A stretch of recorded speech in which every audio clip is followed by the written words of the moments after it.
जी नमस्कार साथियों, good morning प्यारे दोस्तों। आज की जो हमारी क्लास है उसमें जो टॉपिक रहेगा हमारा वो टॉपिक है विराम चिन्ह। और इससे पहले हम शुद्ध और अशुद्ध वाक्य के बारे में हमने टॉपिक को कंप्लीट किया और विराम चिन्ह से भी संबंधी वाक्य में अशुद्धि होती है। तो आपस में सारे जितने भी टॉपिक हैं वो सीक्वेंस में आपके सामने आ रहे हैं और विराम चिन्ह अपने आप में एक अलग भी टॉपिक है, वहाँ से भी इसका क्वेश्चन विराम चिन्ह का पूछा जाता है। दूसरी चीज़ ये ध्यान रखना है कि दो तरह के क्वेश्चन विराम चिन्ह में होते हैं। एक तो सेंटेंस दे के पूछना कि इसमें से कौन सा विराम चिन्ह गलत लगा हुआ है, कौन से विराम चिन्ह के स्थान पे किस विराम चिन्ह का प्रयोग होगा। और इसके अलावा जो क्वेश्चंस होता है वो क्वेश्चंस होता है प्यारे दोस्तों विराम चिन्ह दे के उसका नाम पूछना या नाम दे के विराम चिन्ह को पूछना, ये आपको ध्यान रखना है। इसके साथ साथ यहाँ पे सबसे पहले हमारा क्वेश्चंस बनता है कि आखिरकार ये विराम क्या होते हैं। तो इस विराम का जो अर्थ होता है प्यारे दोस्तों, शाब्दिक अर्थ इसका एक तो आराम होता है, एक ठहराव होता है, एक विश्राम होता है। आराम, ठहराव और विश्राम इसका शाब्दिक अर्थ है। दूसरा होता है ये जो चिन्ह शब्द है, इस चिन्ह का मीनिंग क्या है, यहाँ से हम इसको इस तरीके से क्यों लेते हैं, यहाँ पे इसका नाम रखा गया विराम चिन्ह। इसका अर्थ यहाँ पे निशान होता है, इसी को हम पहचान भी कहते हैं। ये चिन्ह क्या कहलाता है, पहचान कहलाता है, ये संकेत कहलाता है। और इसी को प्यारे दोस्तों आपको ये ध्यान रखना है हम प्रतीक भी कहते हैं। ये भी क्वेश्चन बनता है कि इसका शाब्दिक अर्थ बताओ विराम चिन्ह का। तो विराम का आराम, ठहराव या विश्राम, चिन्ह का अर्थ निशान, पहचान या संकेत। फिर आखिरकार इन दोनों का जो हम प्रयोग कर रहे हैं, विराम चिन्ह का जो संकेत का प्रयोग कर रहे हैं, वो किस सेंस में कर रहे हैं और क्यों कर रहे हैं। क्या इनसे कुछ अर्थ किसी वाक्य में उसके अर्थ पे या उसके भाव पे कोई असर पड़ता है, प्रभाव पड़ता है। जैसे हमने यहाँ पे लिया प्यारे दोस्तों, रोको मत जाने दो, हमने ये सेंटेंस प्रयोग किया। दूसरा सेंटेंस हम प्रयोग कर रहे हैं यहाँ, रोको मत जाने दो। शब्द सेम थे वाक्य के अंदर, लेकिन दोनों का अर्थ अलग अलग था। और वो भी किसकी वजह से, एकमात्र जो विराम चिन्ह लगा है यहाँ, इसको कहते हैं हम अल्प विराम। क्या कहते हैं, अल्प विराम। एक बार तो हमने अल्प विराम का प्रयोग कहाँ किया, रोको के बाद।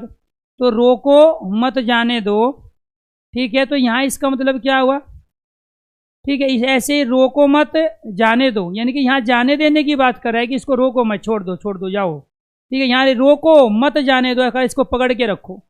तो यहाँ पकड़ के रखने की अर्थात उसको पूर्ण रूप से उस पर पाबंदी रखने की, नियंत्रण रखने की बात हो रही है। और यहाँ प्यारे दोस्तों उसको नियंत्रण से मुक्त किया जा रहा है। तो एकमात्र अल्प विराम का अलग अलग जगह सेंटेंस में प्रयोग होने मात्र से उसके भाव पे, उसके अर्थ पे अंतर आ जाता है, प्रभाव पड़ जाता है। तो इसीलिए विराम चिन्ह अपने आप में खुद अर्थ नहीं देते हैं, बल्कि शब्दों के साथ प्यारे दोस्तों लगने के साथ, सेंटेंस में प्रयुक्त होने के बाद ये विशेष प्रकार से शब्दों के अर्थों को परिवर्तित कर देते हैं। तो जब भी हम लिखते समय या बोलते समय जो हम आराम लेते हैं, उसके लिए जो निशान लगाए जाते हैं उसको विराम चिन्ह कहते हैं। जो हम ठहराव लेते हैं, उसके लिए जो ठहराव की हम एक पहचान छोड़ते हैं, उसको हम विराम चिन्ह कहते हैं। जब हम विश्राम करते हैं तो उसके लिए हम एक संकेत प्रदर्शित करते हैं, चिन्ह प्रदर्शित करते हैं, तो उन्हीं को विराम चिन्ह कहा जाता है, जो कि ये ठहराव का, आराम का, विश्राम का प्रतीक होते हैं। क्लियर। तो ये तो थे इससे बेसिक क्वेश्चन। दूसरे जो क्वेश्चंस यहाँ से बनेंगे दोस्तों, वे दूसरे क्वेश्चंस हैं ये।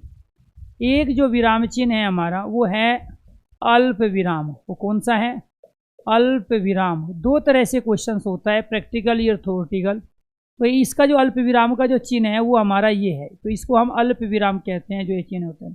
इसका जो प्रयोग करते हैं हम ये ठहराव की स्थिति में करते हैं। किसकी स्थिति में करते हैं, जहाँ ठहराव होता है वहाँ हम इसका प्रयोग करते हैं। और इसका दूसरा जो प्रयोग होता है, आपको ये ध्यान रखना है, वाक्य में समान आधार वाले वाक्य में समान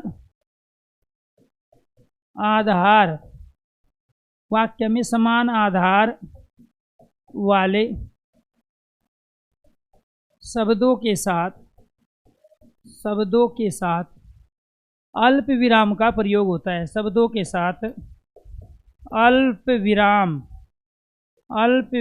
का प्रयोग होता है। अब समान आधार वाले शब्द का मतलब यहाँ पे क्या हुआ, जैसे यहाँ हमने शब्द ले लिए राम, श्याम, मोहन, 3 दोस्त हैं। दूसरा, मैं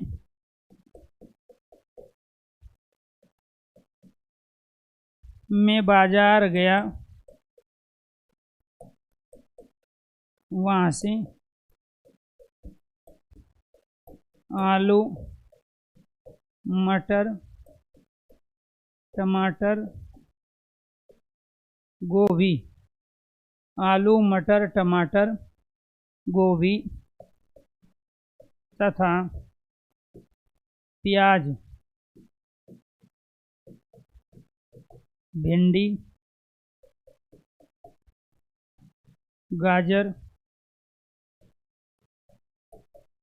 मूली लेकर आया। तो आपको ये ध्यान रखना है, इन दोनों सेंटेंस में कुछ लॉजिक है, उस लॉजिक को समझना जरूरी है। तो आपको एक तो ये जो चिन्ह है इसको हम अल्प विराम का चिन्ह कहते हैं।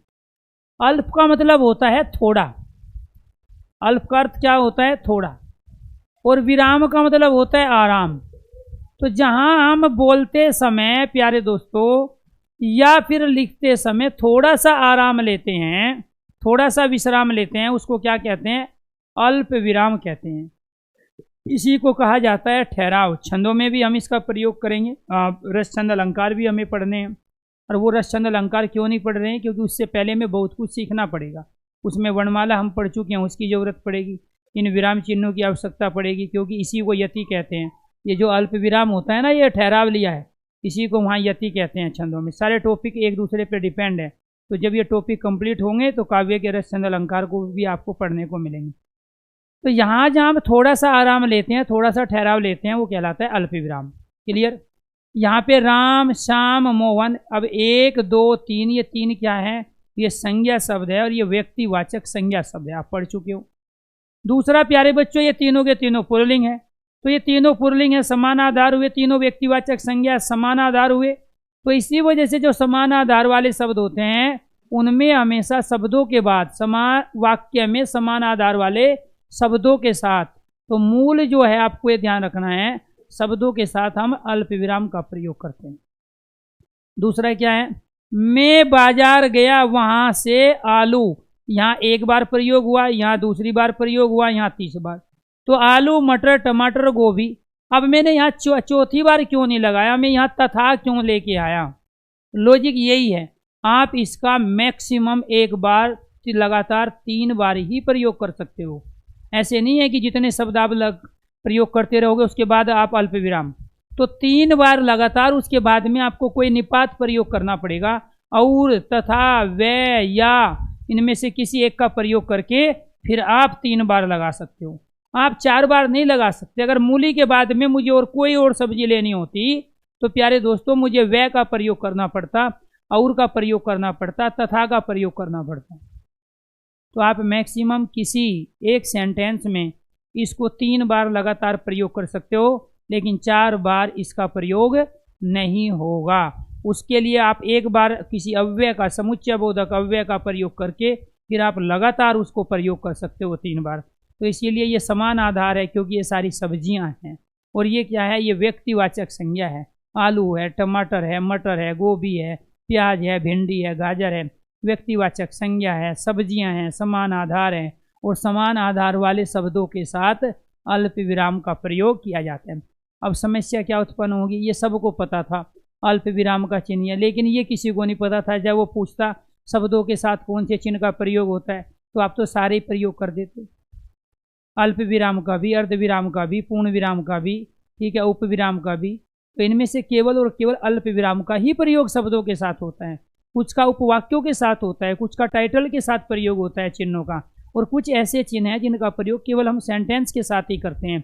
इसीलिए यहाँ पे जब क्वेश्चन आपसे पूछा जाए कि शब्दों के साथ किसका प्रयोग होता है, कौन से चिन्ह का शब्दों के साथ प्रयोग होता है, तो राइट आंसर है अल्प विराम। जब आपके ऑप्शन ये 4 हो, अल्प विराम, अर्ध विराम, उप विराम और पूर्ण विराम। चलो जी, दूसरा समझो क्या है। दूसरा है हमारा अर्ध विराम। अर्ध कहते हैं आधा, अर्ध विराम। और अर्ध विराम का जो चिन्ह होता है वो चिन्ह होता है दोस्तों ये वाला, अल्प विराम के साथ में यहाँ बिंदी लगी होती है, इसको कहते हैं अर्ध विराम। क्या कहेंगे इसको?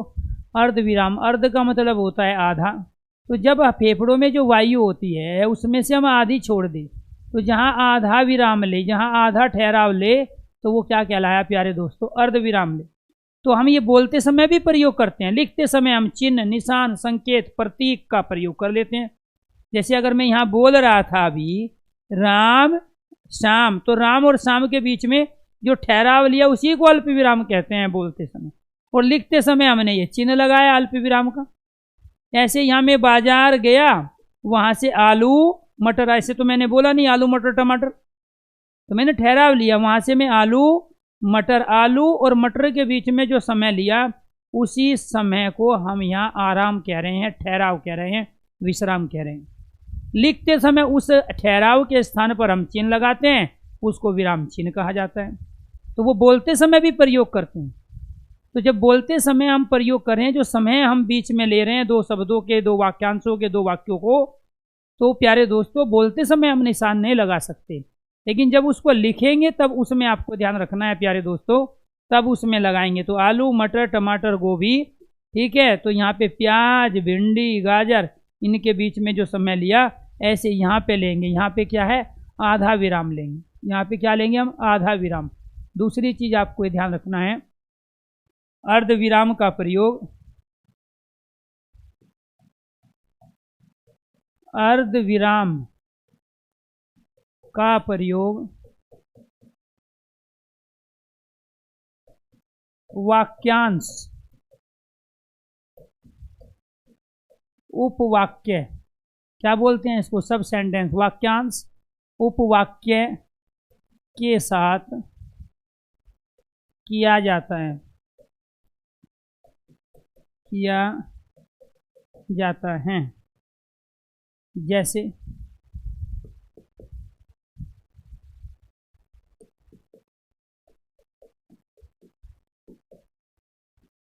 गांधी जी ने कहा सदा सत्य बोलो।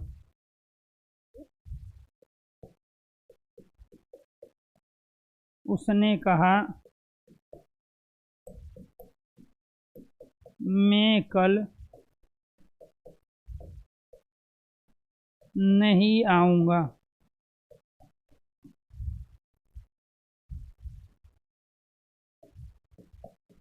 मैं रेलवे स्टेशन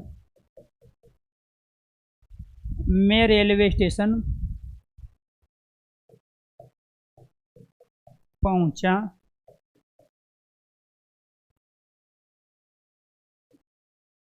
रेलगाड़ी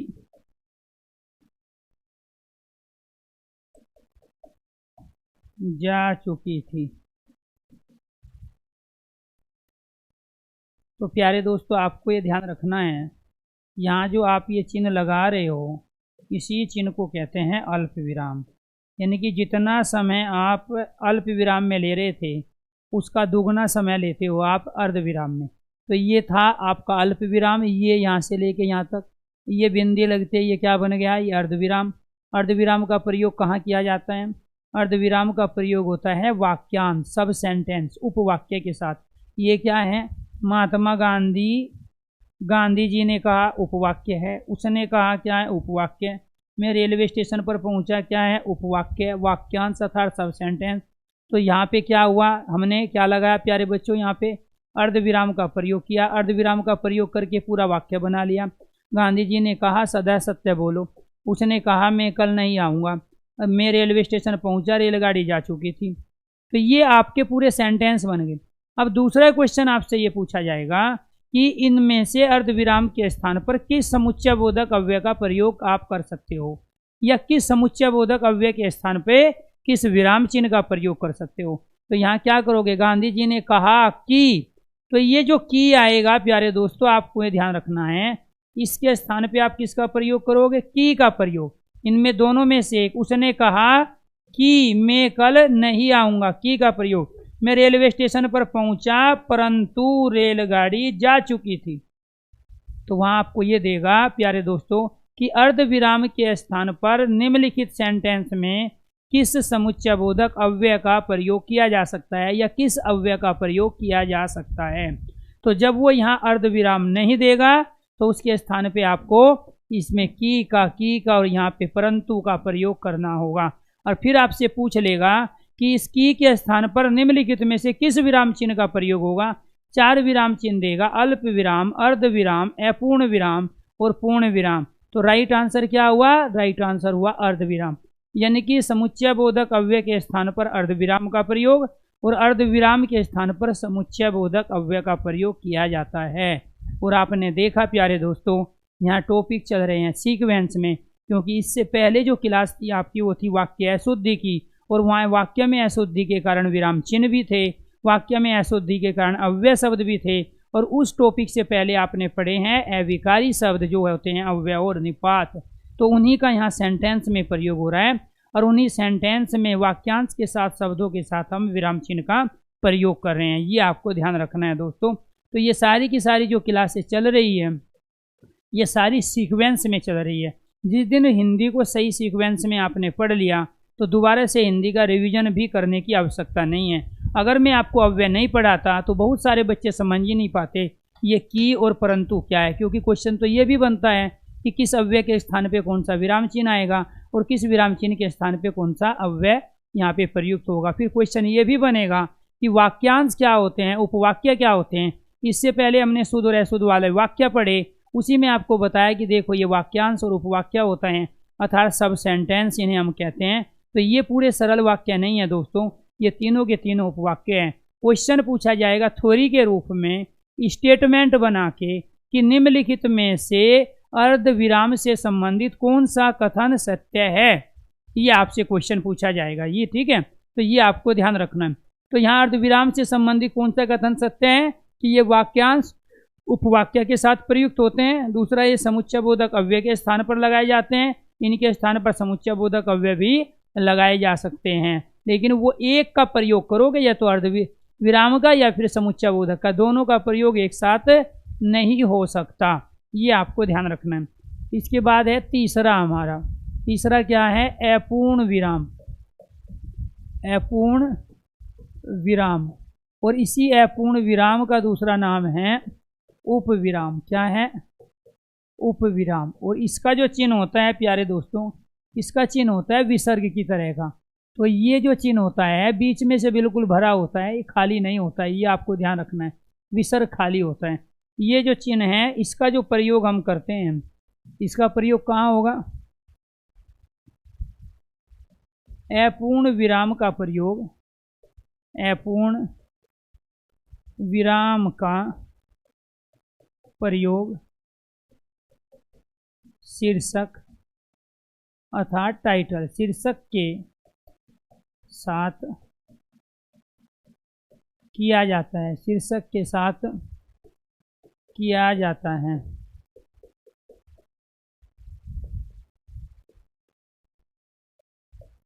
किसी घटना, वस्तु, समस्या,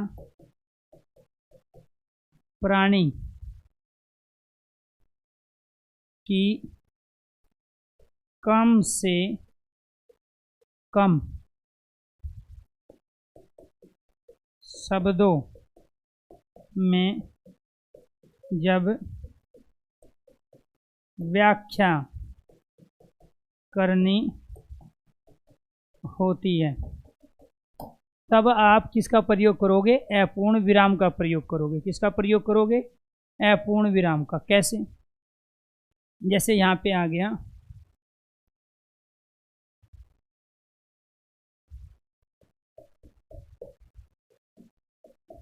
आतंकवाद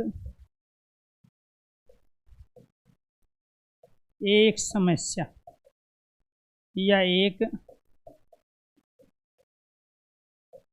राष्ट्रीय समस्या।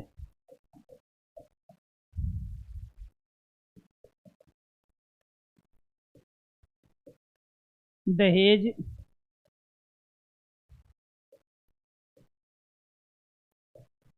एक सामाजिक बुराई। या तीसरा ले लो आप,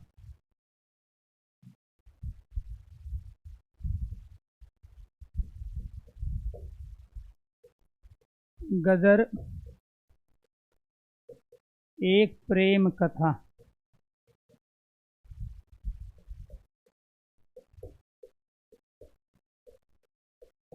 भारत एक खोज।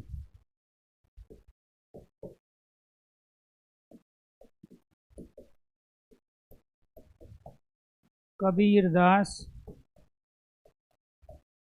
एक अध्ययन या कवि। इनमें से कोई एक प्रयोग करोगे।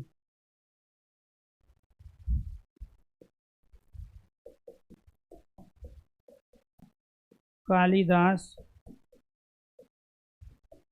एक कवि या दार्शनिक। इनमें सब में क्या है? ये जो आपने प्रयोग किया है ना दोस्तों, ये जो चीज़ आप प्रयोग कर रहे हो इसी को उपविराम कहते हैं। इसी को उपविराम कहते हैं। ये उपविराम या अपूर्ण विराम है। जितना समय आप अल्प विराम में लेते हो उसका 3 गुना समय लगता है इसमें। यानी कि अगर आप फेफड़ों से, प्यारे दोस्तों आपको ये ध्यान रखना है, अगर आप फेफड़ों से 25% हवा को छोड़ रहे हो तो आप अल्प विराम का प्रयोग करोगे।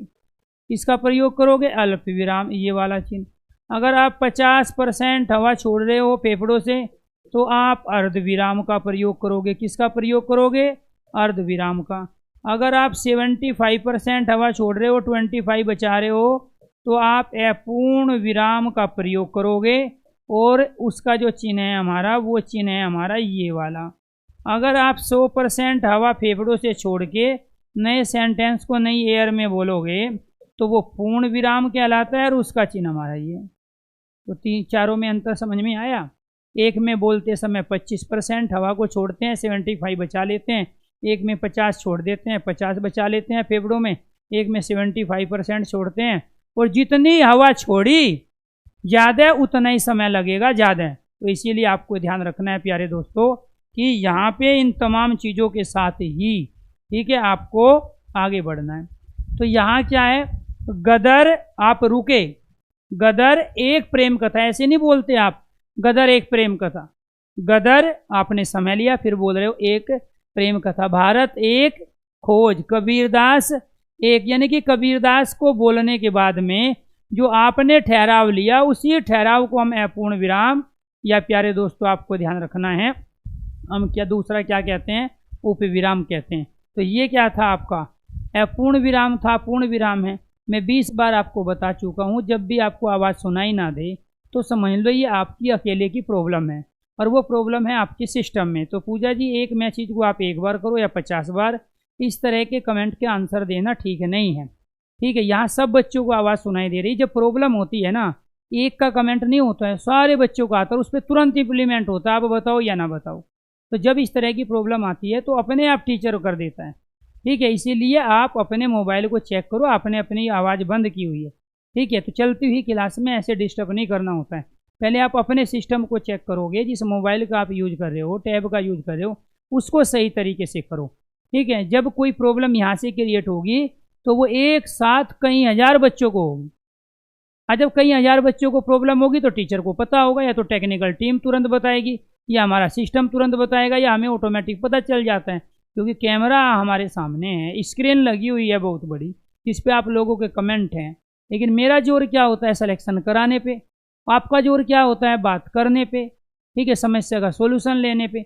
जब हम डाउट सेशन लगाते हैं, टॉपिक पूरा हुआ नहीं तो डाउट पूछने का कोई मतलब ही नहीं है, जैसे टॉपिक पूरा होगा डाउट बचेगा नहीं। ऑनलाइन क्लास में फ़ायदा ये तो है अच्छे टीचर का, भाई टॉपिक खत्म तो डाउट खत्म, और टॉपिक खत्म और डाउट बच गया तो इसका मतलब टीचर कंप्लीट है ही नहीं आपका। तो पहले तो टीचर को सुनना पड़ेगा ना, सर मेरी आवाज़ नहीं आ रही है, आवाज़ कम आ रही है, ये आ रही है, वो आ रही है। ये बेफालतू की चीज़ों को अब बुरा मत मान जाना कोई भी, ठीक है। इससे पता चलता है कि आप बचपने वाली ज़िंदगी जी रहे हो अभी। मैं नहीं कहता कि मैं अभी बूढ़ा हो गया, मैं भी उसी एज का हूँ जिस एज के आप हो, लेकिन इस वक्त के साथ साथ तो सीखना पड़ेगा ना, मैच्योरिटी तो लानी पड़ेगी, ठीक है। इसीलिए बिना कुछ सोचे समझे दूसरे को कहने से पहले बहुत कुछ खुद जान लो कि हम कहने क्या चाह रहे हैं। इसलिए तो कहते हैं आप उठपटांग रिश्तेदारी में जाते हो, ठीक है, ऊपर से पहनना आपको कुछ होता है, पहने कि आप कुछ और चले जाते हो, वहाँ फिर हंसी के पात्र बनते हो आप, ऊपर से वहाँ कुछ चीज़ ऐसी होती है कहना नहीं होती, फिर गिल्टी फील करते हो आप, ठीक है, वहाँ पे आपकी मजाक हो जाती है। तो इसलिए कुछ भी करने से, कुछ भी कहने से पहले विवेक का इस्तेमाल करना जरूरी है, ठीक है। चलो, आपने बताया, अच्छी बात है, मैंने अपने तरीके से आपका सोल्यूशन दिया। तो ये क्या था, अब मज़ा नहीं आ रहा था, देखो नई नई चीज़ सीखने में, ठीक है, अब सारे मज़ा ख़राब कर दिया, आवाज़ नहीं आ रही, अब मैसेज किए जा रहे हैं, हमें और के भी पढ़ने होते हैं। ऐसा नहीं है दोस्तों, जब बहुत ज़्यादा बच्चे एक साथ लाइव होते हैं और कमेंट कंटिन्यू चल रहे होते हैं तो उसमें से हम कुछ पढ़ पाते हैं, कुछ छूट जाते हैं। लेकिन जब कमेंट धीरे धीरे चल रहे होते हैं, एक नज़र गई तो सारे कमेंट हमारे सामने होते हैं। अब उसमें से जो ज़रूरी होता है, अब इसमें जो अभी 10-12 कमेंट हैं उसमें से बड़ाई हो रही है मेरी, वाह वाह फलाना ढिकाना ये सब, तो जो आप मेरी बड़ाई करें उसका गुणगान थोड़ा ही गाऊंगा, मैं भक्ति काल थोड़ा ही पढ़ा रहा हूँ।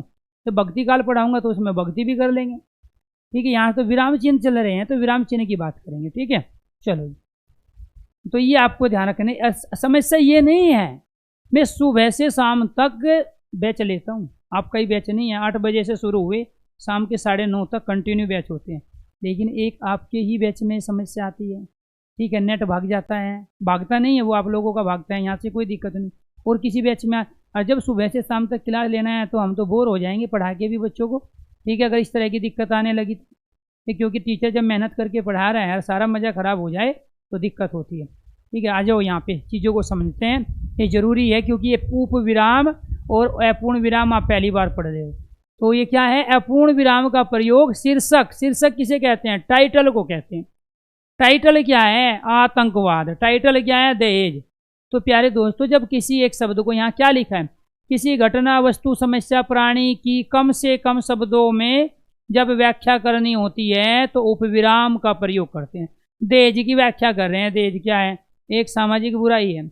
आतंकवाद की व्याख्या कर रहे हैं, क्या है, एक राष्ट्रीय समस्या है। तो इसीलिए आपको ध्यान रखना है। हाँ, यूपीएसआई का पेपर होगा बिल्कुल, 3 महीने तो होगा नहीं, 3 महीने के बाद ही कोई चांस बनेंगे, ये आपको ध्यान रखना है। और देखो ये क्वेश्चंस करके भी आप क्या जताना चाहते हो, हालांकि आप में से बहुत सारे लोग ऐसे हैं जो कांस्टेबल है, जब भी ये पेपर होगा कि नहीं होगा, इससे साबित क्या करना चाहते हो कि हमें मौका मिल जाए ना पढ़ने का, कोई और बाजी मार ले जाएगा सीट कोई और। ये मैंने 20 बार बताया, 4 क्वेश्चन दिमाग में नहीं आने चाहिए, ठीक है। भर्ती कब आएगी, वैकेंसी कितनी है, पेपर कब होगा, ठीक है, सर जी ये पढ़ाओगे कि नहीं पढ़ाओगे, ये सिलेबस में है कि नहीं है, ये 4 क्वेश्चन ज़िंदगी में कभी दिमाग में नहीं आने चाहिए भर्ती होने वाले के लिए। और जिसके दिमाग में इसमें से एक भी क्वेश्चन आ गया तो समझ लो वो 2022 की तैयारी कर रहा है 21 में, ठीक है। अगर ये 22 में भी रहे दिमाग में क्वेश्चन तो समझ लो वो 2023 और 24 की तैयारी कर रहा है, ठीक है। सिलेबस कोई टीचर बताए या ना बताए, क्योंकि आप छोटे बच्चे तो हो नहीं जिसको सिलेबस बताना पड़े। पहली प्राथमिकता, पहली शर्त यह है कि आपको अपना सिलेबस पता होना चाहिए जिस भर्ती में आपने फार्म भरा है। अब मान के चलो टीचर को उसमें से 10-15 टॉपिक नहीं आते तो टीचर तो नहीं लेगा सिलेबस में, वो तो कह देगा बस ये था जो मैंने पढ़ाया। तो आपको पता होना चाहिए ना कि आपका सिलेबस क्या है, हिंदी में कौन कौन से टॉपिक है, बाकी सब्जेक्ट में कौन कौन से टॉपिक। टीचर को तो जो अच्छा आता है वही पढ़ाएगा, वो जिसमें मज़ा आएगा। टीचर को आएगा जिसमें उसको लगेगा कि मैं आसान तरीके से पढ़ा लेता हूँ, तो ये तो हर जगह तो यही है। अगर ऐसा होता तो आप कोर्स क्यों खरीदते? यूट्यूब पे सब हिंदी नहीं पढ़ी हुई है, आपने क्यों खरीदा? क्योंकि आपको सिलेक्शन चाहिए था। और सिलेक्शन की पहली शर्त है सिलेबस का होना, प्रीवियस क्वेश्चन पेपर का होना। दूसरी शर्त है ये नहीं देखना कि वैकेंसी कितनी है, 1 है, 100 है या 10,000 है, आपको केवल 1 चाहिए। ठीक है, आप अपनी तैयारी करो तो 1 में भी नंबर आएगा। मैं बहुत सारी ऐसी भर्तियों में लोगों को देख चुका हूँ, स्टूडेंटों को और अपने साथियों को, जहाँ 10-12 वैकेंसी थी और उस 10-12 वैकेंसी में भी बीच में से ही 4-5 का सिलेक्शन हुआ है। ऑल इंडिया कंपटीशन था, क्योंकि भीड़ वो नहीं होती है। बाकी 10,000 बच्चों के पास कंपटीशन है, 10,000 बच्चों के बीच में। ठीक है, उसमें से कोई बाई लक लेट पहुंचता है, किसी का बीपी हाई लो हो जाता है, किसी का पेन नहीं चलता है, ठीक है, किसी को और कोई शारीरिक प्रॉब्लम आ जाती है, किसी की किस्मत खराब हो जाती है, कोई आए हुए क्वेश्चन गलत कर देता है, उनमें से 5,000 वैसे बाहर हो जाते हैं, बचे 5,000। उन 5,000 में से सही बैलेंस तरीके से जो वहाँ पेपर को सही तरीके से अटैम्प्ट करके आएगा उसका सिलेक्शन हो जाए। फिर 10 लाख 18 लाख वे तो देखने के लिए भर रहे हैं, आपको काटना है केवल 5,000 बच्चों को भीड़ में से। काटने का मतलब ये है कि उसमें से आपको अपने आप आगे लेके आना है 5,000 बच्चे। वास्तव में 5,000 जो बच्चे होते हैं कंपटीशन में, किसी भी कंपटीशन में, वो शुरू से लेके लास्ट तक उसी पे फोकस करके उसी की प्रिपरेशन करते हैं, वही चीज़ पढ़ते हैं जो वो सिलेबस में है। बाकी तो रामायण महाभारत पता नहीं क्या क्या पढ़ जाते हैं। तो इसीलिए आपको उसी तरीके से चीज़ों को लेके आगे बढ़ना है। तो ये क्या था? टाइटल, गदर टाइटल है, भारत, कबीरदास, कालिदास, एनीथिंग कुछ भी करोगी। तो इनकी एक गदर किसके लिए है? प्रेम कथा के लिए है। तो प्रेम के लिए गदर है। ये भारत क्या है? यहाँ एक खोज। कबीरदास क्या है? एक अध्ययन है, अध्ययन करने की चीज़ है। और दूसरे कबीरदास, कवि, इनमें से कोई एक प्रयोग करोगे। कालिदास या तो एक कवि कहोगे या कहोगे एक दार्शनिक। तो ये टाइटल थे, ये शीर्षक थे। क्लियर? और इन टाइटल शीर्षक की जब कम से कम शब्दों में व्याख्या करते हो, आपने बहुत ज़्यादा ऐसे लिखे हैं अपने लाइफ में डिस्क्रिप्टिव टाइप, और उनके जो टाइटल होते थे वो इसी रूप में लिखे होते थे, लेकिन आपने कभी ध्यान नहीं दिया कि इन्हें ये 2 बिंदी का काम क्या है। इन 2 बिंदी का काम केवल और केवल पूर्ण विराम उपविराम है। विसर्ग में इसमें अंतर क्या है? विसर्ग की जो 2 बिंदी होती है ना, वो एक तो पर्टिकुलर उस वर्ण के बिल्कुल निकट लगेगी, गैप पे नहीं लगेगी। जैसे यहाँ वो इतना सारा गैप है, यहाँ भी इतना सारा गैप है, वो एकदम उससे चिपकी हुई होती है। ठीक है, उससे दूरी पे नहीं होती। दूसरा क्या होता है? बीच में से खाली होती है, ये होता है विसर्ग। ये क्या होता है प्यारे दोस्तों? ये उपविराम होता है। गैप पे होगी, बीच में से खाली नहीं होगी। तो वो विसर्ग था, ये उपविराम, दोनों अलग अलग चीज़ है। चलो जी, इसके बाद आपको क्या करना है? 4th पढ़ना है पूर्ण विराम। क्या है? पूर्ण विराम। ठीक है, पूर्ण विराम का चिन्ह ये खड़ी पाई भी होता है। छंदों में ये वाला चिन्ह भी पूर्ण विराम को कहते हैं। जहाँ क्वेश्चन समार्थ लग जाता है वहाँ भी हम पूर्ण विराम ले लेते हैं, इसको हम संबोधन चिन्ह भी कहते हैं। तो पूर्ण विराम का मतलब क्या है? जहाँ फेफड़ों में जो भी वायु है वो सारी की सारी हमने छोड़ दी। वह स्कूल जाता है, आप खाने में क्या लोगे? तो लोगों के बाद में अपने पूरा विश्राम लिया ना, तो फेफड़ों में जो एयर होती है हमने वो पूरी निकाल दी।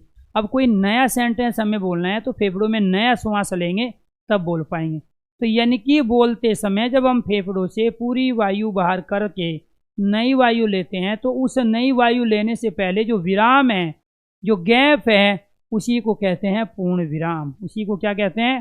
पूर्ण विराम। इसका प्रयोग कहाँ होगा? वो 1 के रूप में, 2 के रूप में, प्रश्नवाचक चिन्ह या संबोधन में भी इसको भी हम पूर्ण विराम के लिए ही प्रयोग करते हैं। लेकिन पूर्ण विराम का अगर चिन्ह पूछे तो ये केवल ये 2 चिन्ह है पूर्ण विराम के। ये तो प्रश्नवाचक चिन्ह है, ये संबोधन चिन्ह है। लेकिन पूर्ण विराम हम बोलते समय कहाँ लेते हैं? जहाँ जहाँ ये 4 चिन्ह प्रयोग होंगे। तो ये वाक्य के बाद लगेंगे दोस्तों। कहाँ पे प्रयोग होंगे? वाक्य के साथ, अर्थात वाक्य के अंत में, वाक्य के अंत में हमेशा पूर्ण विराम का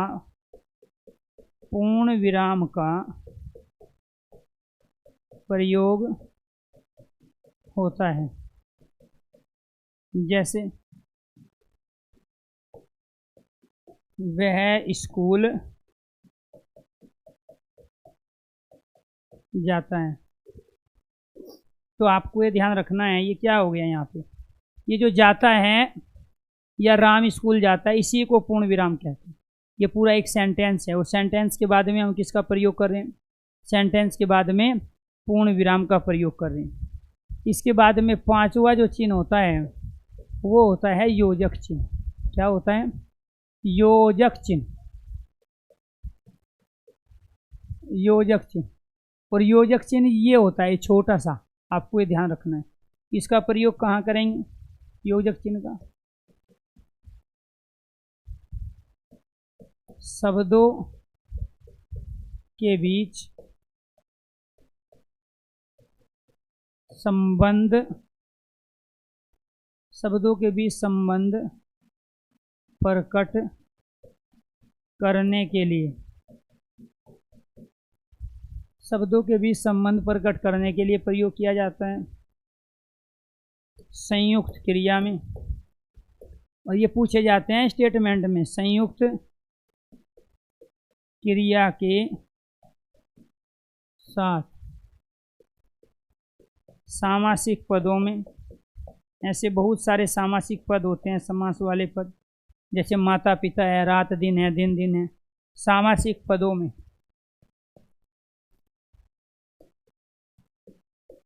विलोम शब्द, विलोम, आवर्ती, पुनरुक्ति, अर्ध आवर्ती, अर्ध आवर्ती वाले शब्द, शब्द युग्म में, युग्म मतलब जोड़ा, शब्द युग्म में योजक चिन्ह का, योजक चिन्ह का प्रयोग होता है। जैसे संबंध बताना है, कैसे बताएंगे जी संबंध?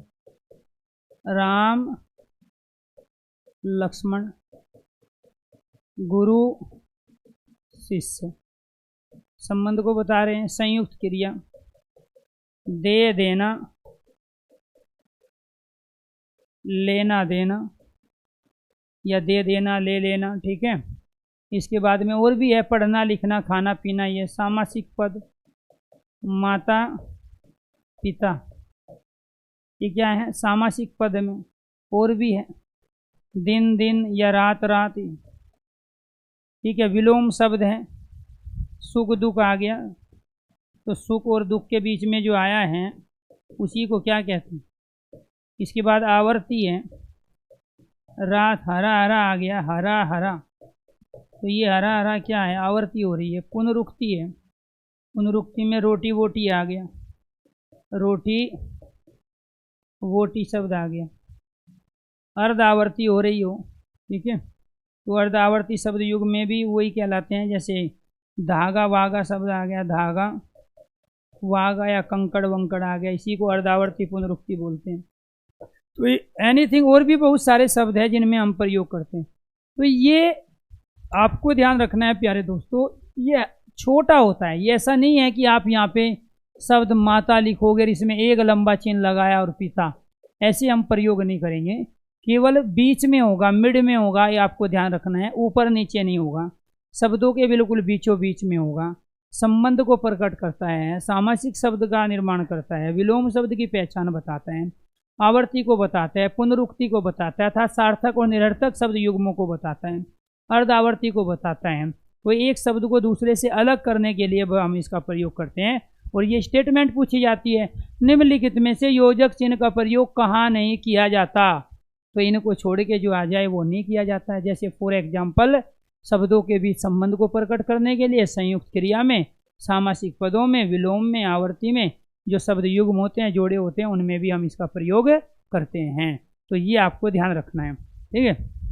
चलो जी, तो ये क्या कहलाया? योजक चिन्ह। आगे ये तो आपने पढ़ ही लिया है, इसके साथ साथ आपको ध्यान रखना है। कितने हो गए आपके? 5। अब 6 को समझो। 6 क्या है आपका? 6 है आपका अवतरण चिन्ह। क्या है? अवतरण चिन्ह, और इसी को बोलते हैं हम उद्धरण चिन्ह। इसी को क्या बोलेंगे? उद्धरण चिन्ह। और ये दो प्रकार के चिन्ह होते हैं प्यारे दोस्तों। अवतरण और उद्धरण चिन्ह कितने होते हैं? दो प्रकार के। इसमें एक होता है इकरा चिन्ह। क्या होता है? इकरा चिन्ह। और इकरा चिन्ह जो होता है वो ये वाला चिन्ह होता है, इकरा। ठीक है, इकरा चिन्ह का प्रयोग, इकरा चिन्ह का प्रयोग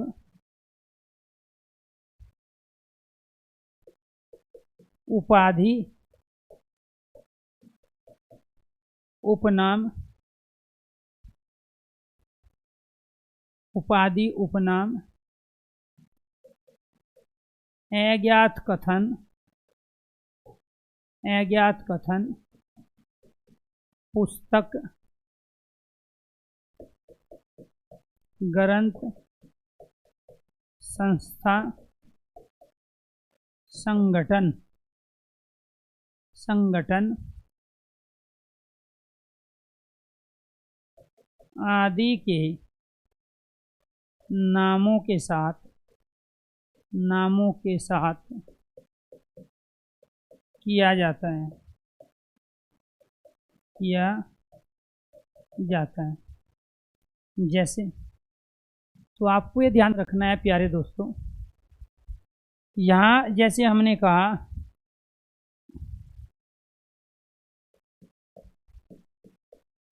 समुद्रगुप्त भारत का नेपोलियन कहलाता है। तो समुद्रगुप्त भारत का नेपोलियन कहलाता है। ये जो चिन्ह लगेगा यहाँ पे इस नेपोलियन में, इसी को प्यारे दोस्तों हम क्या कहते हैं? इकरा चिन्ह कहते हैं। तो इकरा चिन्ह का मतलब क्या हुआ? ये उपाधि है, नेपोलियन चक्रवर्ती सम्राट की एक उपाधि है जो समुद्रगुप्त को दी गई। और जब ये उपाधि है तो इसके साथ हमने किसका प्रयोग किया? इकरा चिन्ह का। दूसरा सेंटेंस देखिए, सूर्यकांत त्रिपाठी निराला ने नए पत्ते नामक कविता लिखी। नए पत्ते नामक कविता लिखी। अब इसमें क्या है प्यारे दोस्तों, आप उसका थोड़ा सा गौर कीजिए। एक तो निराला इनका उपनाम है। जब निराला उपनाम है तो इसमें क्या लगेगा? यहाँ इकरा चिन्ह। इकरा मतलब एक, ये वाला इकरा। तो इकरा मतलब एक। फिर ये क्या कह रहा है? नए पत्ते नामक कविता। जब कोई कविता आ जाए, कोई पुस्तक आ जाए, कोई ग्रंथ आ जाए, या किसी संस्था का नाम आ जाए, तो उसमें भी हम इकरा चिन्ह लगाएंगे। तो यहाँ पे भी ये क्या लगेगा? इकरा चिन्ह लगेगा। तो ये नए पत्ते नामक क्या है? कविता है। और तो इस कविता में क्या लगा? इकरा चिन्ह। ये क्या है? उपनाम है। यहाँ ये क्या है? उपाधि। तो उपाधि में, उपनाम में हमेशा किसका प्रयोग किया जाता है? पुस्तक या कविता के नाम में, ग्रंथ या नाटक के नाम में हमेशा किसका प्रयोग किया जाएगा? इकरा चिन्ह का प्रयोग होगा। अब तीसरी बात को जानो। तीसरी बात क्या है? तीसरी बात है अज्ञात कथन। अज्ञात कथन का मतलब यहाँ पे क्या हुआ दोस्तों, उसको समझने की कोशिश करो। तो यहाँ आपको ध्यान रखना है, तीसरा सेंटेंस हमारा, तीसरा सेंटेंस हुआ हमारा ये। दिखाई दे रहा है? नहीं दे रहा, छोड़ दो इसको, आगे लिखेंगे। तीसरा सेंटेंस हमारा ये है, परिश्रम ही सफलता की कुंजी है। परिश्रम ही सफलता की कुंजी है। यहाँ क्या आएगा प्यारे दोस्तों? पहले तो पूर्ण विराम आएगा और उसके बाद आएगा इकरा चिन्ह। इसके बाद क्या आएगा? इकरा चिन्ह। अब यहाँ पे क्या लिखा होगा? जहाँ भी ये कथन लिखा होगा अज्ञात कथन, यहाँ क्या लिखा होता है? तो अज्ञात कथन या फिर अज्ञात शब्द लिखा होता है। यानी कि जो भी कथन, जो भी उक्ति, जो भी सूक्ति, जो भी कोटेशन, जो भी नारा आज तक पता ही नहीं है कि वो सबसे पहले किसने कहा, ठीक है, वो वास्तव में नारा और पंक्ति किससे संबंधित है, उन अज्ञात कथनों को हम इकरे चिन्ह में बंद करते हैं, उन अज्ञात कथन के साथ इकरा चिन्ह का प्रयोग करते हैं। तो ये परिश्रम में सफलता की कुंजी है कि ये कोटेशन है, ये एक उक्ति है, एक सूक्ति है, एक बेहतरीन पंक्ति है, लेकिन ये पता नहीं है किसने कहा, इसी वजह से इनके साथ क्या होगा, इकरा चिन्ह। इसीलिए आपको ये ध्यान रखना है, जब हमें पता होता है ये नारा किसका है, पंक्ति किसकी है, या किस पुस्तक से ये ली गई है, तो उसके लिए हम दुकरा चिन्ह का प्रयोग करते हैं। फिर यहाँ ये दो आएंगे, दुकरा चिन्ह दूसरा चिन्ह होता है इसी का, तब वहाँ क्या आएगा, इस दुकरे चिन्ह का हम प्रयोग करेंगे। तो इसीलिए आपको ये ध्यान रखना है। फोर्थ, ये आपका तीसरा है। फोर्थ देखिए,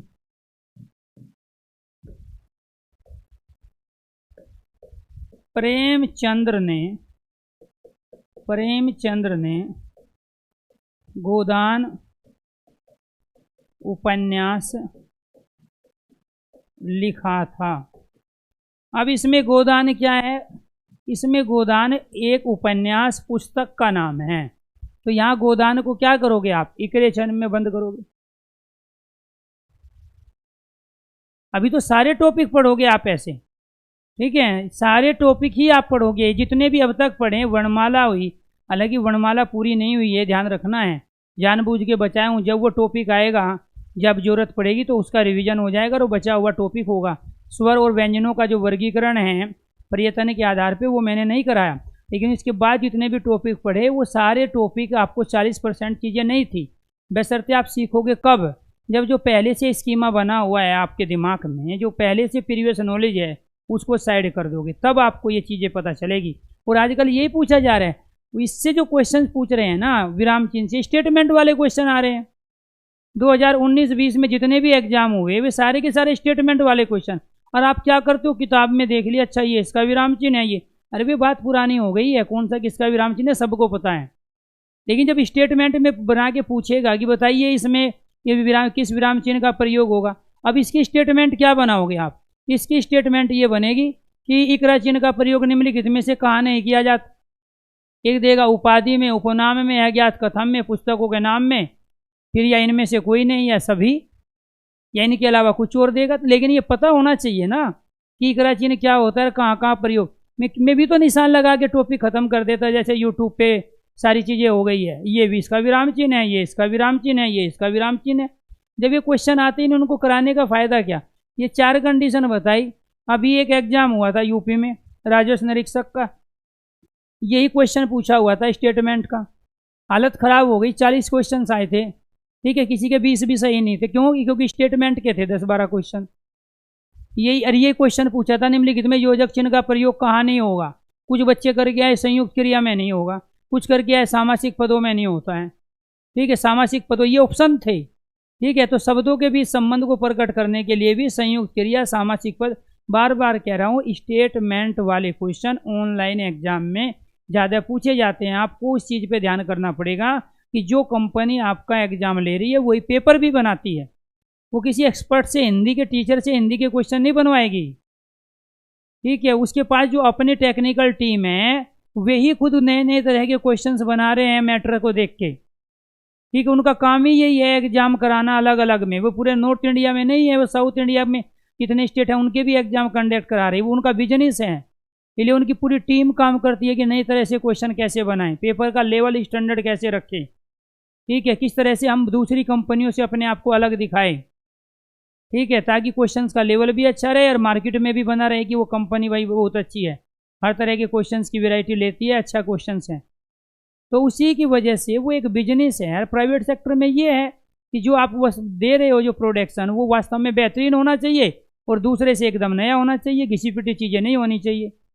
तो आपको देखना पड़ेगा ना कि उसके क्वेश्चन बैंक में किस तरह के क्वेश्चन हैं, या वो किताब ही पढ़ते रह जाओगे आप आदित्य पब्लिकेशन की, जो आज से 3 साल पहले 4 साल पहले लिखी गई और उसी को रिपीट किए जा रहे हैं।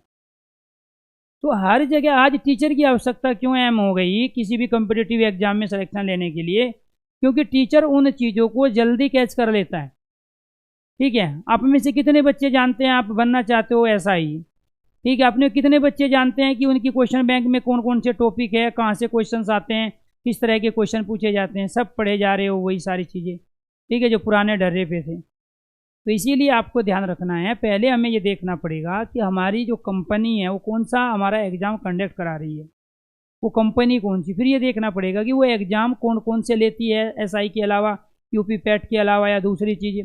फिर हमें ये भी देखना पड़ेगा दोस्तों कि वहाँ उनकी क्वेश्चंस बैंक में किस तरीके, 1000 वाला नोट है, 2000 वाला नोट है, 500 वाला नोट है कि नहीं है, 100 रुपये वाला है कि नहीं है, 20 रुपये वाला है कि नहीं है। तो देखना पड़ेगा ना, जब भी आप बैंक में जाते हो तो वहाँ हमेशा आपको 2000 का, या प्यारे दोस्तों दूसरे पैसे मिलते हैं, लेकिन 10 रुपया का आपको कभी नहीं देते, 50 का नोट वो कभी नहीं देते। इसका मतलब जब 50 का नोट उसके पास है नहीं, 10 नहीं है, तो वो 50 और 10 वाला नहीं पूछेगा। तो जैसे बैंक होता है, बैंक में पैसे होते हैं, एक आदमी जमा करके जाता है, वो पता नहीं किस किस के पास चले जाते हैं उसके पैसे, उसी से आइडिया लगाओगे। भर्ती होने का तरीका बता रहा हूँ। ऑनलाइन एग्जाम में सबसे ज़्यादा ज़रूरी है स्टेटमेंट के क्वेश्चनों को देखना, सबसे ज़्यादा ज़रूरी है लीक से हट के चीज़ों को देखना, खुद की डेफिनेशन तैयार करना कॉन्सेप्ट को, सबसे ज़्यादा ज़रूरी है शॉर्ट ट्रिक से चीज़ों को समझना, क्योंकि वहाँ कम समय में ज़्यादा क्वेश्चन आपको अटैम्प्ट करने हैं। और दूसरा भर्ती होने का तरीका ये है कि जितनी भी अलग अलग शिफ्ट में पेपर हुए, आपको क्वेश्चंस का लेवल पता होना चाहिए, कौन कौन से टॉपिक से क्वेश्चन पूछे गए हैं। इसका मतलब वहीं उसी टॉपिक से उसी तरह के क्वेश्चंस आपकी शिफ्ट में भी आने वाले हैं। और जब तक आपके दिमाग में ये नहीं रहेंगे तो इसका मतलब है कि आप अपने आप को अपडेट नहीं कर रहे हो। अपडेट करना जरूरी है। आपका फ़ोन भी हैंग हो जाता है कुछ दिन के बाद, उसको भी अपडेट करना पड़ेगा। हमारे ये सिस्टम है, ये भी हैंग होने लगते हैं, इसको भी अपडेट करना पड़ता है। ठीक है, जब हम एक ही चीज़ को घिसते रहते हैं तो हमसे बच्चे भी बोर हो जाते हैं, हमें अपने आप भी अपडेट रहना पड़ता है, तब जाके सिलेक्शन होता है। तो इसीलिए यहाँ ध्यान रखना है इन सब क्वेश्चनों के साथ आपको आगे। तो यहाँ क्या था, ये इनका उपनाम है। तो सूर्यकांत त्रिपाठी निराला, निराला के उपनाम से रखते हैं।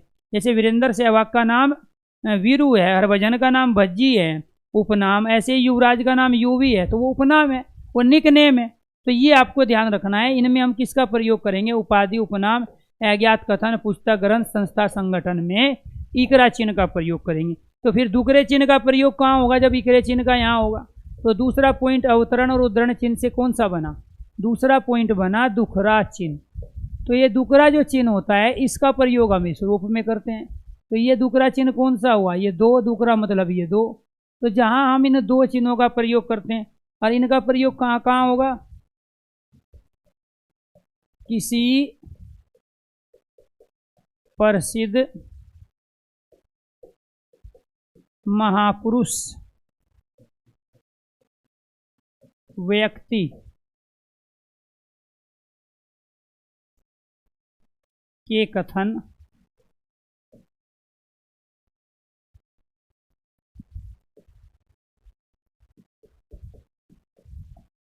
प्रसिद्ध पुस्तक, पत्र पत्रिकाएं, प्रसिद्ध पुस्तक पत्र पत्रिकाओं की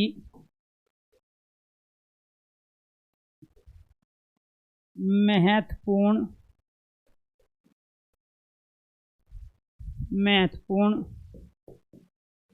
सूक्ति,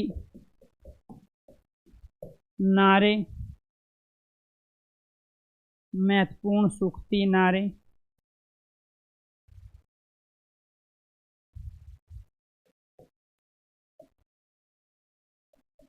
सुभाषितानी,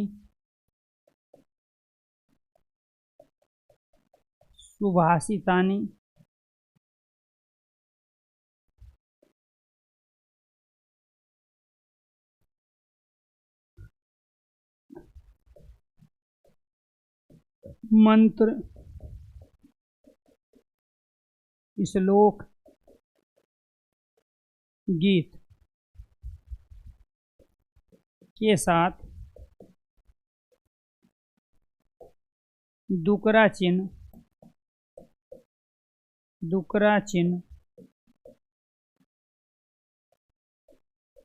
प्रयोग में लाया जाता है। तो यहाँ आपको ये ध्यान रखना है प्यारे दोस्तों, एक तो किसी प्रसिद्ध महापुरुष व्यक्ति के कथन, जो कथन होते हैं उनमें। इसके बाद प्रसिद्ध पुस्तक पत्र पत्रिकाओं की महत्वपूर्ण सूक्तियों में, नारों में, सुभाषितानि मतलब जो सुंदर वचन होते हैं, मधुर वचन होते हैं, मंत्र में, श्लोक में, गीत गानों में हमेशा किसका प्रयोग किया जाता है? डुकरे चिन्ह का प्रयोग किया जाता है। जैसे अब मान के चलो यहाँ पे कोई बात आ गई, ठीक है, कर्म ही पूजा है, कर्म ही पूजा है, ये किसने कहा था? महात्मा गांधी ने। इसके बाद में दिल्ली चलो, ये क्या है? नारा है, किसने कहा? दिल्ली चलो। इंकलाब जिंदाबाद। क्लियर? इसके साथ आगे बढ़ते हैं। तीसरा, सत्यमेव जयते, मुंडको उपनिषद से लिया गया। इन सब में आप क्या करोगे? डुकरे चिन्ह का प्रयोग करोगे। इसमें क्या करोगे? डुकरे चिन्ह का प्रयोग। अबला जीवन हाय तुम्हारी यही कहानी, आंचल में है दूध आंखों में पानी। किसका प्रयोग करोगे? डुकरे चिन्ह का। यहाँ किसका प्रयोग होगा? डुकरे चिन्ह का। किसके बाद? पूर्ण विराम के बाद। यहाँ किसका प्रयोग होगा? डुकरे चिन्ह का, पूर्ण विराम के बाद। क्यों होगा?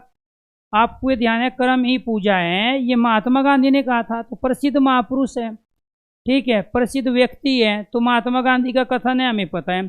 दिल्ली चलो महात्मा गांधी ने नारा दिया था, ठीक है। तो आपको ये ध्यान रखना है प्यारे दोस्तों, ये अपने आप में जिसने भी दिया था एनीथिंग, ठीक है। तो यहाँ पे किसी भी प्रसिद्ध व्यक्ति, तुम मुझे खून दो मैं तुम्हें आज़ादी दूंगा, सुभाष चंद्र बोस का नारा है, स्वतंत्रता मेरा जन्म सिद्ध अधिकार है, बाल गंगाधर तिलक। तो ये जो चीज़ें कही गई है आपको ध्यान रखना है प्यारे दोस्तों, ये किसी फेमस व्यक्ति के द्वारा कोई भी नारा दिया गया है, कोई स्लोगन दिया गया है, कोई वक्तव्य दिया गया है, कोई कथन दिया गया है, कोई सूक्ति दी गई है। सूक्ति मतलब सुंदर कथन, ठीक है। सुभाषितानि कोई मधुर वचन दिए गए हैं जो मैसेज छोड़ते हैं, उन सब में हमेशा हम किसका प्रयोग करते हैं?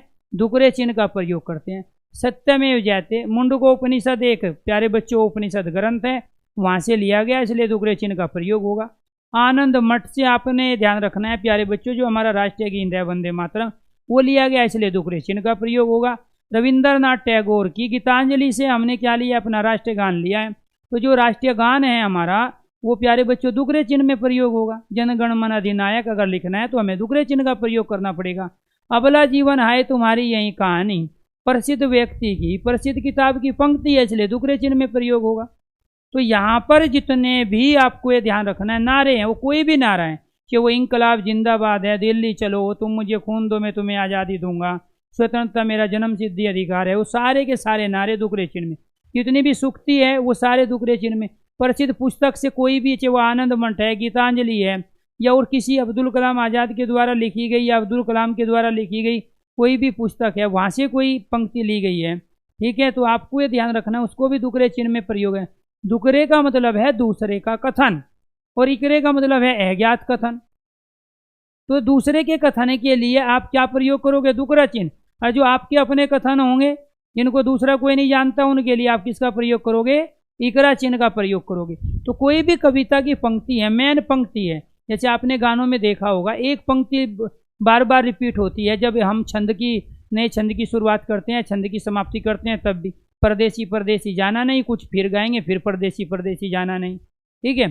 तो कहने का मतलब ये हुआ, जो एक मेन पंक्ति किसी कविता की होती है, जो टाइटल के रूप में भी प्रयोग हम करते हैं, वो पूरी की पूरी जो पंक्ति होती है, गीत का जो मुख्य भाव लिए होती है, उसको भी हम डुकरे चिन्ह के साथ प्रयोग करते हैं, बशर्ते अगर उसको अकेला प्रयोग किया जाए।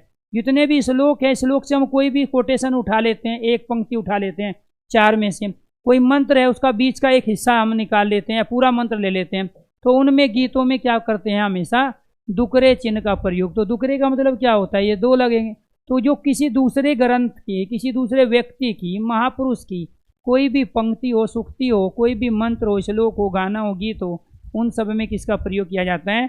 दुकरे चिन्ह का प्रयोग होगा, उसमें किसका प्रयोग होगा, दुकरे चिन्ह का प्रयोग। तो कितने चिन्ह हो गए हमारे, 6 चिन्ह हो गए। चलो जी अब आगे की चीज पढ़ते हैं। और 7वां चिन्ह, इसके अलावा एक होता है त्रुटि पद, इसी को बोलते हैं कागपद, इसको बोलते हैं हंस पद, और इसी को कहा जाता है विस्मरण चिन्ह। क्या कहा जाता है, ये सारे एक ही नाम है। जैसे अभी अवतरण का मतलब क्या था, जो उतारा गया है किसी दूसरे का अपने लिए, या अपना अपने लिए उतारा गया है, या अपना दूसरे के लिए उतारा गया है, तो बोलते हैं अवतरण।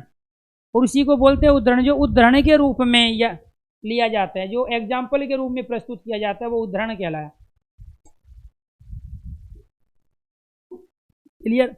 अब इसमें क्या है, त्रुटि पद, जो गलती हो गई, जो गलती को सही करता है, जो त्रुटि है जो गलती को सही करता है, जो करेक्शन करता है, गलती को सुधारने के लिए, गलती को सुधारने के लिए किसका प्रयोग होता है, भूली हुई चीज को याद दिलाने के लिए, भूली हुई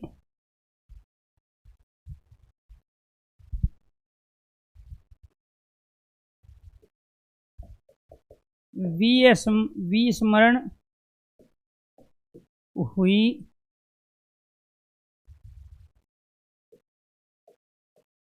चीज को स्मरण करने के लिए, विस्मरण मतलब होता है भूलना, भूली हुई चीज को, ठीक है। और स्मरण करना मतलब होता है याद करना, ठीक है।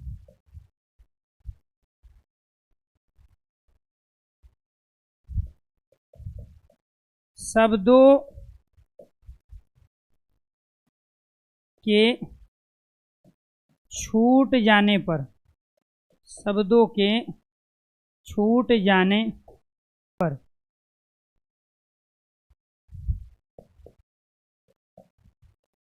एक शब्द के स्थान पर, एक शब्द के स्थान पर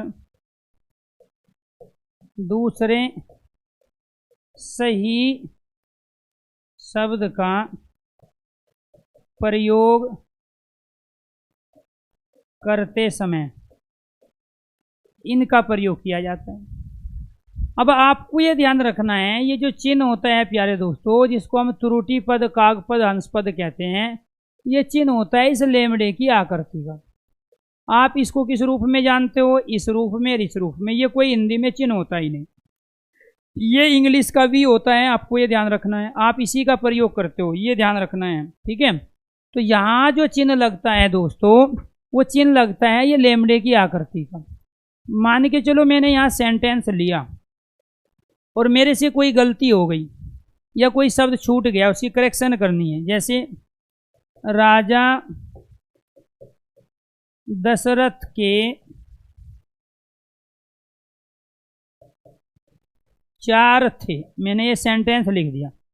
अब राजा दशरथ के 4 क्या थे, ये गलती हो गई, और गलती ये हुई कि यहाँ एक शब्द छूट गया है। इस पूरे वाक्य को आकांक्षा है, किसी एक शब्द की इच्छा है, तभी ये पूरा होगा। ये शब्द गलत है। राजा दशरथ के 4 थे, 4 क्या थे, हाथी थे, घोड़े थे, महल थे, बंगले थे, ठीक है, लड़के थे, पुत्र थे, हमें कुछ क्लियर ही नहीं है, क्योंकि जब तक वो शब्द नहीं आ जाता। अब इस गलती को सुधारने के लिए आपके पास क्या तरीका है, आपके पास एक कौवे की आकृति का, एक हंस की आकृति का एक चिन्ह है। कौवा जो बैठता है वो इस आकृति में बैठता है, हंस जो बैठता है वो इस आकृति में बैठता है। इसी वजह से इसका नाम कागपद रखा। काग मतलब कौवा, हंस मतलब बुगला, तो बुगले की आकृति हुई, हंस की आकृति का चिन्ह बना। इसी वजह से इसे हंसपद, कागपद, त्रुटिपद या विस्मरण चिन्ह का। क्यों, हम एक शब्द भूल गए थे, और वो शब्द कौन सा भूल गए थे, सब वो शब्द था यहाँ पुत्र। तो ये जो पुत्र हम भूले, अब इसको पूरे सेंटेंस को ना काट के यहाँ आप इस चिन्ह का प्रयोग करोगे और यहाँ पे लिख दोगे पुत्र। अगर आपने नीचे लगाया है ये चिन्ह तो आप नीचे लिखोगे, अगर आप पुत्र को ऊपर लिखना चाहते हो तो फिर यहाँ ऊपर चिन्ह लगाओगे और फिर यहाँ लिखा जाएगा पुत्र, और उसको आप सर्कल नहीं करोगे, वो तो मैं आपको बताने के लिए कर रहा हूँ। तो यहाँ वो चिन्ह लगा के आपको लिखना है। अब वो समझने वाले के ऊपर उसके ऊपर डिपेंड करता है, एग्जामिनर के ऊपर डिपेंड करता है, जो उस सेंटेंस को पढ़ता है उसके ऊपर डिपेंड करता है, वो इस शब्द को यहाँ लेगा, क्योंकि आपने अपना काम कर दिया। आप इसको काट के दोबारा लिख रहे हो, या 4 को और थे को काट के आप यहाँ से लिख रहे हो, तो वो एक गलत तरीका माना जाता है। इन चिन्हों का प्रयोग इसीलिए तो होता है, समय की बचत हो, धन की बचत हो, ठीक है। तो समय और धन दोनों की बचत करने के लिए इन चिन्हों का प्रयोग करते हैं। भाषा में प्रभावशालीता लाने के लिए, एक विशेष इफेक्ट डालने के लिए, प्रभाव उत्पन्न करने के लिए हम इन चिन्हों का प्रयोग करते हैं। तो इसीलिए यहाँ पे ये चिन्ह लगा के आप क्या करते हो, ये वी नहीं होता है हिंदी में, केवल और केवल ये लेमड़े की आकृति का होता है, जिसको साइंस में आप लेमड़ा बोलते हो, ठीक है। तो ये वाला चिन्ह होता है, इसको हम बोलते हैं त्रुटि पद, ठीक है, काग पद, हंस पद या विस्मरण चिन्ह। कहाँ लगेगा, गलती को सुधारने के लिए, यहाँ गलती हो गई थी सुधार दी, विस्मरण हुई चीज़ों को स्मरण करने के लिए, विस्मृत हो गया था पुत्र, स्मरण दिला दिया कि यहाँ पुत्र आएगा। शब्दों के छूट जाने पर, शब्द छूट गया था लगा दिया, एक शब्द के दूसरे सही शब्द का एक शब्द के स्थान पर, यहाँ क्या आएगा दोस्तों, एक शब्द के स्थान पर, यहाँ क्या छूट गया, स्थान।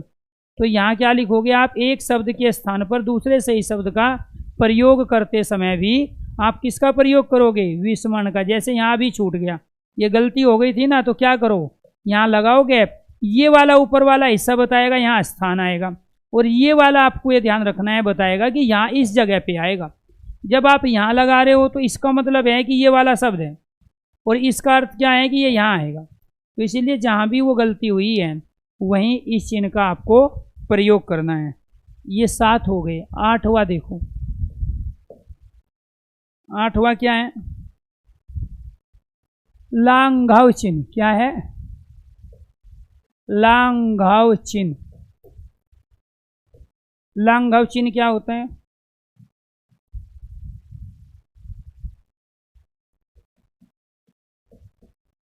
शब्दों को छोटा करना,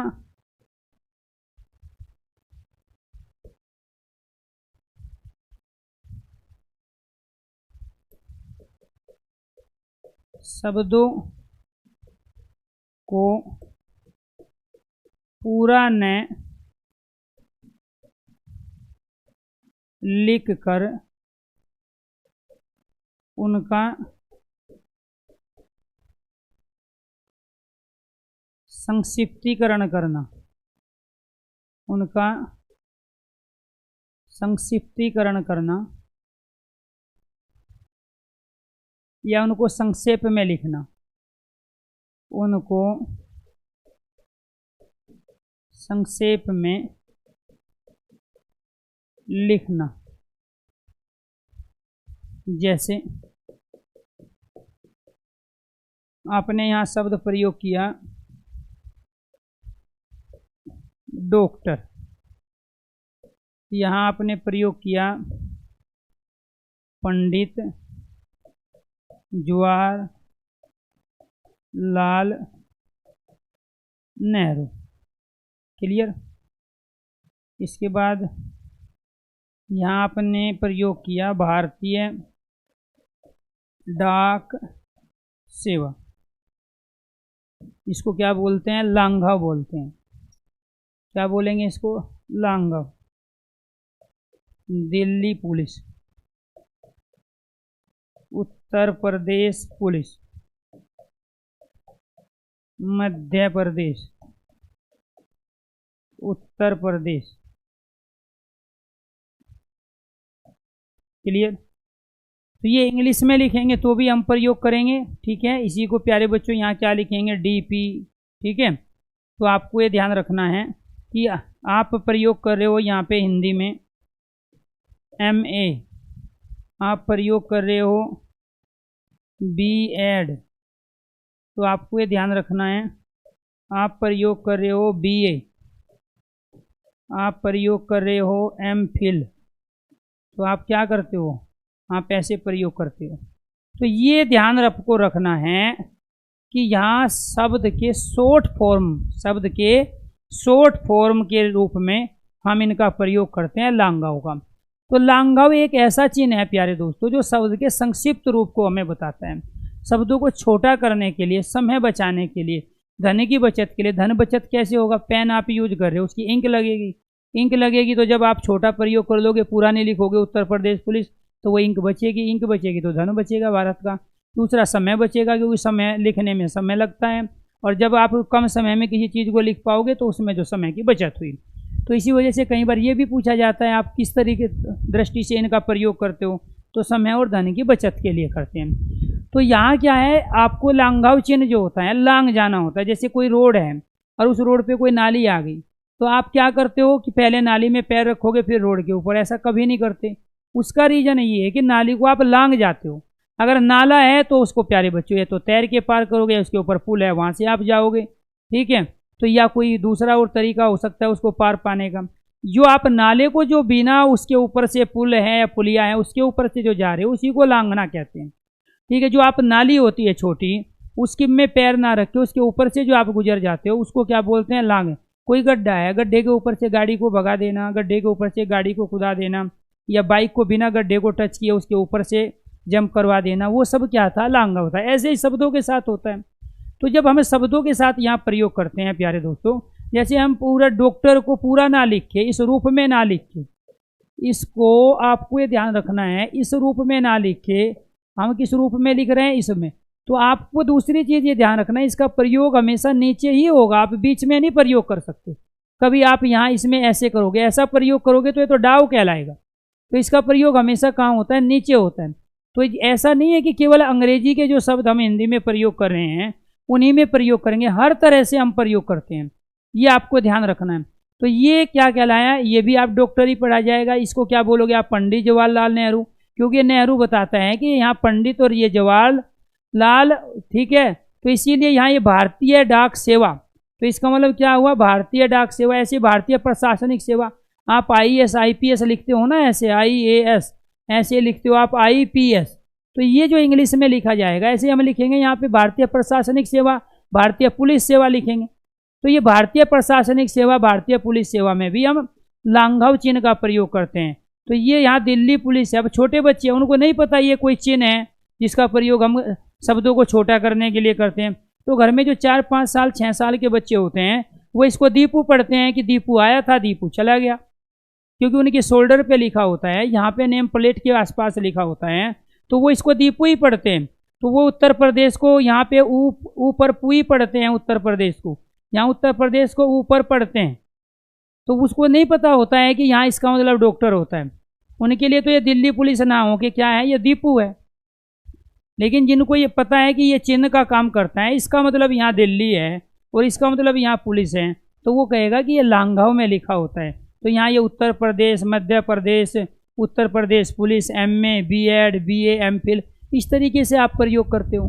तो इससे समय बचता है और आप लोगों का धन भी बचता है। और शब्द को शॉर्ट फॉर्म में लिखने का ये सबसे बेहतरीन तरीका है कि हम कैसे लिखते हैं? लांघव चिन्ह के द्वारा लिखते हैं। किसके चिन्ह के द्वारा लिखते हैं? लांघव चिन्ह के द्वारा। 9वां जो होता है वो होता है लोप चिन्ह। इसके बाद क्या है?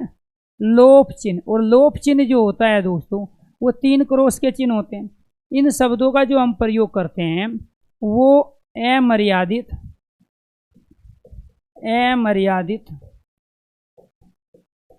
अश्लील,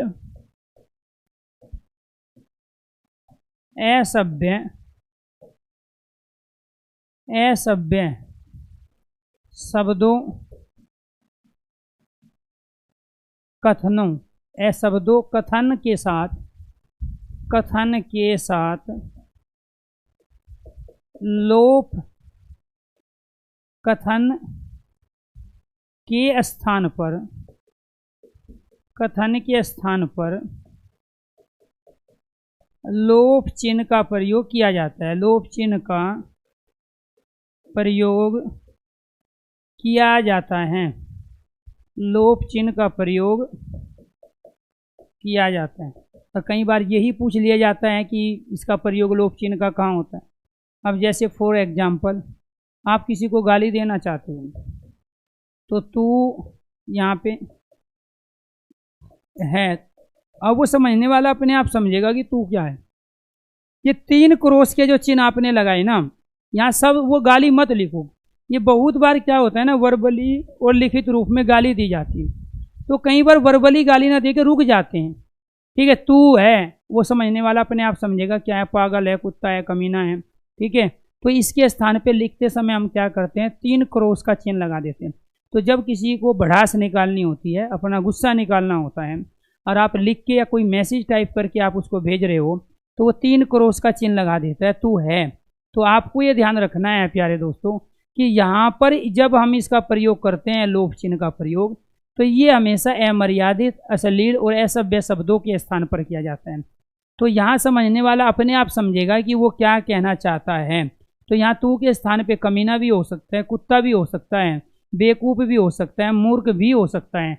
इसीलिए आपको ये ध्यान रखना है कि आप उस शब्द का प्रयोग ना करके आप किसका प्रयोग करोगे, लोप चिन्ह का प्रयोग करोगे। आपने बहुत सारी मूवी देखी होगी, उसमें क्या होता है, जो सीन उनको नहीं दिखाना होता है उसका पहले माहौल बनाएंगे, और माहौल बना के पहले दिन और उसके बाद में फिर रात करके सुबह निकाल देते हैं।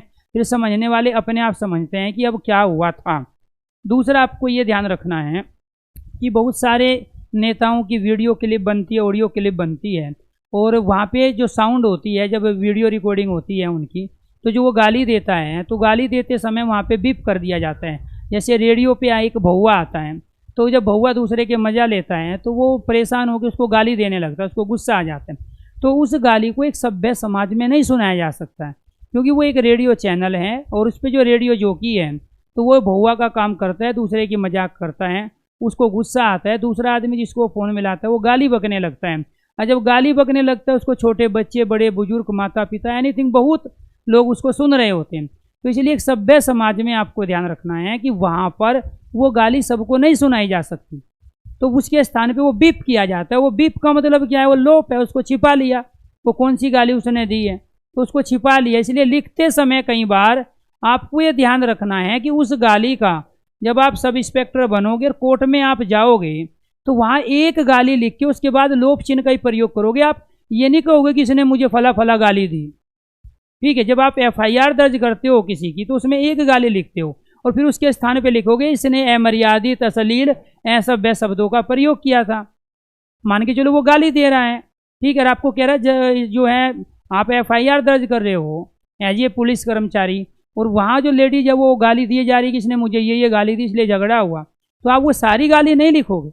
लिखने का तरीका क्या है, उसमें से आप अमर्यादित, अश्लील, असभ्य शब्द का प्रयोग करोगे, और उसमें से केवल एक एग्जाम्पल दे के उसके स्थान पर फिर लोप चिन्ह लगाओगे कि इस तरह की गाली की वजह से यहाँ झगड़ा हुआ। वहाँ जज साहब के सामने भी आप गाली नहीं दे सकते कि मुझे ये गाली, जज नहीं पूछेगा आपसे कौन कौन सी गाली दी। इस तरीके की एक गाली बता के फिर आप कहोगे अमर्यादित, अश्लील, असभ्य शब्द दिया, असभ्य शब्द का प्रयोग इन्होंने किया। तो इसीलिए आपको ध्यान रखना है कि ये 3 क्रॉस के चिन्ह, ऐसे नहीं आप क्रॉस के चिन्ह लगाए जाओगे, तो इसका एकमात्र चिन्ह है वो क्या है, 3 क्रॉस के चिन्ह है। इसीलिए आपको ध्यान रखना है हमेशा जब भी कहीं अमर्यादित शब्द हो, अश्लील शब्द का प्रयोग हो, असभ्य शब्दों का समाज में प्रयोग करना वर्जित माना जाता है, लेकिन जब भी प्रयोग करना जरूरी हो इनके स्थान पे इस चिन्ह का प्रयोग किया जाता है।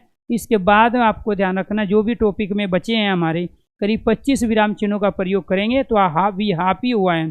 तो बाकी जो चिन्ह है उसके बारे में प्यारे दोस्तों हम पढ़ेंगे। 10वां जो चिन्ह है वो पढ़ेंगे हम, ठीक है, निर्देशन चिन्ह। वो क्या पढ़ेंगे, निर्देशन चिन्ह या निर्देश चिन्ह, निर्देशन या निर्देश चिन्ह, तो उसको करेंगे कल कंप्लीट। निर्देशन या निर्देश चिन्ह कौन सा होता है, विवरण चिन्ह किसे कहते हैं, और ये किस तरीके से कहाँ कहाँ इनका प्रयोग होता है, उसके बारे में कल करेंगे।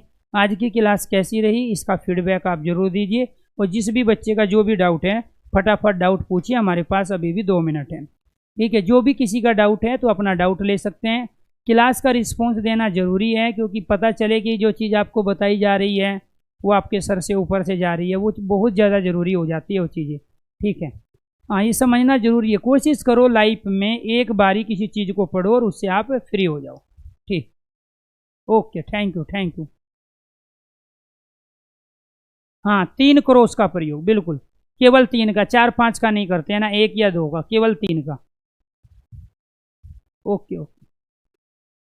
Thank you thank you thank you. जिसका जो भी डाउट होगा आप अपने डाउट भी पूछ सकते हो।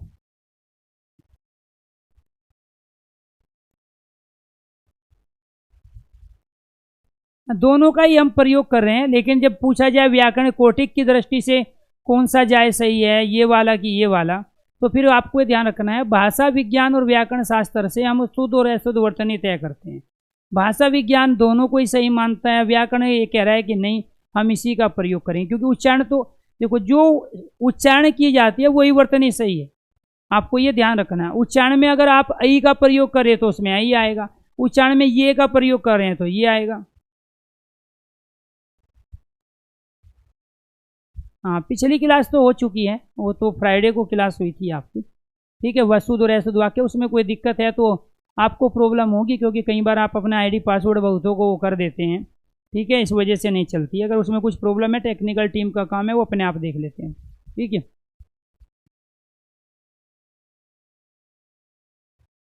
ठीक, हाँ अल्प विराम में जब एक समान, तो एक समान का मतलब ये नहीं है कि वहाँ पे एक समान का मतलब ये भी मान के चलो वो राम सीता आ जाए तो भी अल्प विराम का प्रयोग हो सकता है, ठीक है। राम लक्ष्मण भरत शत्रुघ्न आ जाए तो भी अल्प विराम का प्रयोग।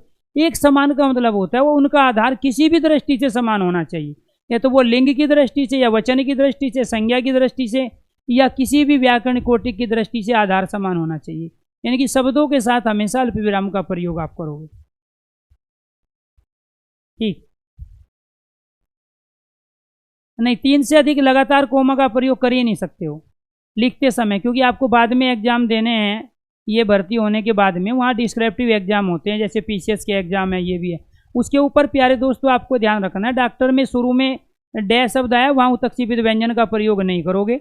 दूसरा, उसके ऊपर अर्धचंद बिंदु का भी प्रयोग नहीं होगा, क्योंकि अपने आप में ये जो चिन्ह है इसका प्रयोग हम हिंदी के औ के स्थान पे कर रहे हैं, और ये जो प्रयोग करते हैं ये आगत जो शब्द हैं ये जरूरी नहीं वो केवल यहीं पे ही प्रयोग होगा, ठीक है। और यहाँ आप बिंदी प्रयोग नहीं करोगे, क्योंकि किसी भी शब्द के स्टार्टिंग में, और ये तो इंग्लिश का शब्द है वैसे भी, ठीक है, क्योंकि हमें ये बता देता है ये चिन्ह तत्सम तद्भव में आपको पढ़ा ही चुके हैं कि ये आगत शब्द है, अंग्रेजी का शब्द है, ठीक है, बाहर से आया हुआ है, वहाँ से ग्रहण किया है। और जहाँ भी ये चिन्ह लगेगा इसको अर्धचंद चिन्ह कहते हैं, वो सारे अंग्रेजी के होंगे। तो कहीं भी अगर डे आ गया, मान के चलो डंडा में आ गया, तो यहाँ आप इस बिंदी का प्रयोग नहीं करोगे, यहाँ करोगे, क्योंकि किसी भी शब्द के आगे आप उत्क्षेपित व्यंजन का प्रयोग नहीं कर सकते हो। क्लियर? हाँ वो भी पढ़ा देंगे, सारे टॉपिक एक साथ नहीं सीक्वेंस में चल रहे हैं, जब उसकी आवश्यकता पड़ेगी तो बिना कहीं वो टॉपिक भी आपके सामने ही आएगा, सारे कराएंगे आपको, ठीक है। तो अभी वे टॉपिक ज़्यादा ले रहे हैं जो एक दूसरे में सीक्वेंस से जुड़े हुए हैं। चलो जी आज के लिए इतना ही, बाकी आपको ये ध्यान रखना है, कल कराएंगे दोस्तों। धन्यवाद सभी को।